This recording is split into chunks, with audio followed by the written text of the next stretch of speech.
नमस्कार. मी वर्षा झळके, मालवण तहसीलदार.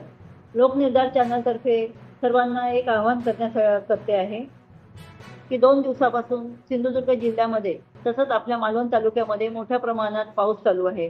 आपल्या इथे मालवण तालुक्याबद्दल सांगायचं तर आपल्या मालवण तालुक्यामध्ये 2 खाड्या आहेत, एक कालावल आणि एक कर्ली. घाटमाथ्यावर मोठ्या प्रमाणात पाऊस चालू असल्यामुळे आपले दोन्ही पण बाजूच्या ज्या मोठ्या नद्या आहेत कालावल आणि कर्ली, ते मोठ्या प्रमाणात पावसामुळे त्या तुडुंब भरून वाहत आहेत आणि त्याच्यामुळे दोन्ही कडेवरचे जे गावं आहेत, जे तिथली घरं आहेत, ती पाण्याखाली जात आहेत. तर सर्व लोकांना माझं आव्हान आहे की सर्वांनी आपापली काळजी घ्या. विनाकारण पावसामध्ये बाहेर निघू नका. आपली जी वाहनं असतील, आपले जे ट्रॅक्टर्स असतील, जे शेतीचे सामान असेल, जे पावसामुळे आपण शेतामध्ये सध्या काम करत आहोत, त्याच्यामुळे तिथेच न ठेवता ती सुरक्षित ठिकाणी आणावीत. आपली गुरंढोरांची पण काळजी घ्या, कारण गुरांना वगैरे आपल्यालाच त्यांना सांभाळायचं आहे. त्याच्यामुळे जर तुम्हाला असं शक्यता वाटली, कारण तुम्ही इथे वर्षानुवर्षे राहतात आणि तुमच्या लक्षात येतंय की कधी पाण्याची पातळी वाढते, त्या काळात पहिल्यांदा तुम्ही आपल्या जनावरांना सुरक्षित ठिकाणी न्या. त्याचप्रमाणे मी तुम्हाला हे पण सांगेल की आत्तापासूनच म्हणजे आपल्या इथे म्हणजे आपल्या तालुक्यामध्ये आपत्ती व्यवस्थापन समिती आहे. त्याचप्रमाणे प्रत्येक गावामध्ये सुद्धा गाव आपत्ती समिती आहे. त्या समितीमध्ये महसूल, पोलीस, ग्रामपंचायत या सगळ्यांचे सदस्य आहेत, आरोग्याचे सदस्य आहेत. त्यामुळे कोणती तुम्हाला भीती वाटली, कोणत्याही काही दुर्घटना होण्याची शक्यता असेल तर तुम्ही गाव आपत्ती व्यवस्थापन समिती जी आहे तिच्याशी संपर्क साधा.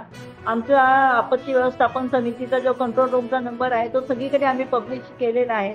तुम्हाला पोलिसांचे नंबर आहे, तुम्हाला आमच्या तलाठ्यांचे नंबर आहे, ग्रामसेवकांचे नंबर आहेत.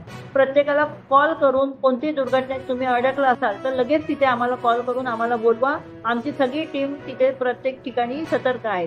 तसेच आपली झाडं आहेत, घरांवर झाडं पडण्याची इथे 2 दिवसामध्ये बऱ्याचशा घटना घडलेल्या आहेत. तर तुम्हाला पण अशी जी जुनी घरं असतील आपल्या आजूबाजूला घरांच्या बाजूला, तर ती जुन्या झाडांची काळजी घ्या. लक्ष ठेवा की आपल्या घरांवर पडणार नाहीत. पडली तरी म्हणजे आवाजाप्रमाणे तुम्ही त्याप्रमाणे लगेच कारवाई करा. आपल्या त्या घरापासून दुसरीकडे सुरक्षित ठिकाणी राहायला जा, कारण तुमची राहण्याची सोय करण्याची, तुमच्या जेवणा खाण्याची सोय करण्याची सगळी व्यवस्था आमच्या आपत्ती व्यवस्थापन समितीमार्फत होते. त्यामुळे तुम्ही त्या दृष्टीने सुद्धा सतर्क राहा. कुठे वाट बघू नका की आपल्या घरात पाणी येईल म्हणून. तुम्हाला अंदाज आला की लगेच तुम्ही आम्हाला कळवा. आम्ही त्याप्रमाणे तुम्हाला सुरक्षित ठिकाणी ठेवू. मी तुम्हाला परत एकदा सगळ्यांना विनंती करते की आपत्तीमध्ये ही आपत्ती जी आहे ती एकदम येते. जेवढं तुम्हाला अंदाज आला की पावसामुळे आपल्याला इथे म्हणजे माझं असं सगळ्यांना आव्हान आहे की पावसामध्ये शक्यतो बाहेर निघू नका आणि आपली स्वतःची काळजी घ्या आणि आपल्या शेजाऱ्या पाजाऱ्यांची पण काळजी घ्या. धन्यवाद.